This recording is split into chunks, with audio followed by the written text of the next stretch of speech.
नमस्कार, रसोई में तुम्हारी में आपका स्वागत है। मैं सुषमा त्यागी आज आपको आंवला नवमी के बारे में बताऊंगी और आंवला नवमी की कथा सुनाऊंगी। कार्तिक मास के शुक्ल पक्ष की नवमी को आंवला नवमी मनाई जाती है, जिसे अक्षय नवमी भी कहा जाता है। इस साल यह 23 नवंबर 2020 को मनाई जा रही है। इस दिन महिलाएं आंवले के पेड़ के नीचे बैठकर संतान प्राप्ति और उनकी सलामती के लिए पूजा करती हैं। इस दिन आंवले के पेड़ के नीचे बैठकर भोजन करने का भी चलन है। इस दिन का महत्व है। आंवला नवमी के दिन आंवले के वृक्ष के नीचे भोजन बनाने और भोजन करने का विशेष महत्व है। इस दिन आंवले के पेड़ पे मोली बांधे 5, 7 या 11 बार बांध सकते हैं आप और उसकी परिक्रमा करें। परिक्रमा आप 108 बार करें या अपनी सामर्थ्य अनुसार 11, 21 भी कर सकते हैं। और परिक्रमा की गिनती के लिए आप कोई भी 108 टॉफी, बिस्किट, ड्राई फ्रूट्स रख सकते हैं। हर बार एक परिक्रमा करें और वो एक अलग प्लेट में रखते जाएं। इस तरह से आप अपनी परिक्रमा पूरी कर सकते हैं और गिन सकते हैं। कथा इस प्रकार है। एक राजा था, उसका प्रण था कि वह रोज 1.25 मन आंवले दान करने के बाद ही खाना खाता था। उसका नाम आंवल्य राजा पड़ गया।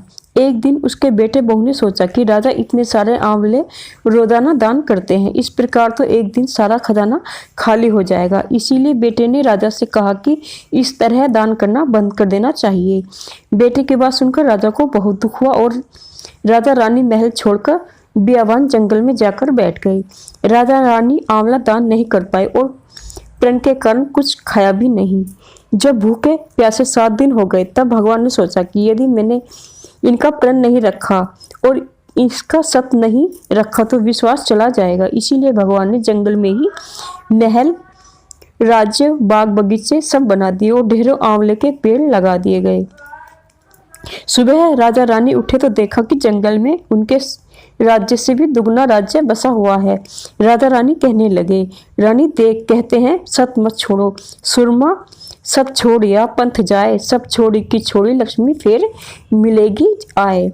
आओ नहा धोकर आंवला दान करे और भोजन करे। राजा रानी ने आंवले दान करके खाना खाया और खुशी खुशी जंगल में रहने लगे।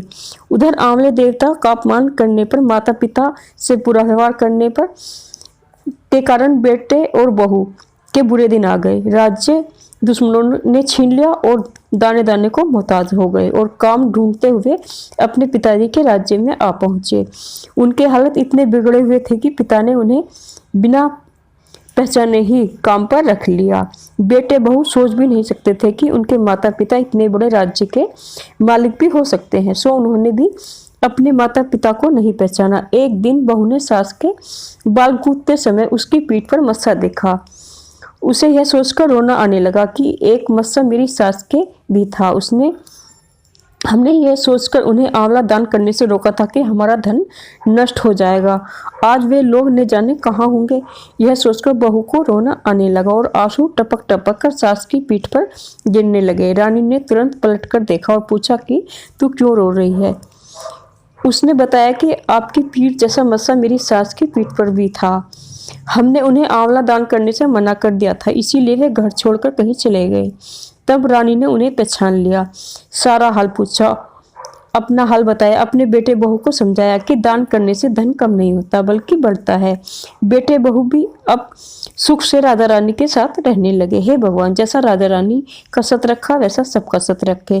कहने सुनने सारे परिवार का सुख रखना। जय आंवला मैया। ये कथा यहीं ख़त्म होती है। अगर आपको मेरी वीडियो पसंद आती है तो प्लीज़ लाइक कर दीजिएगा। अगर आप मेरे चैनल पर नए हैं तो चैनल को सब्सक्राइब कर दीजिएगा। मिलते हैं अगली वीडियो में। Thank for watching.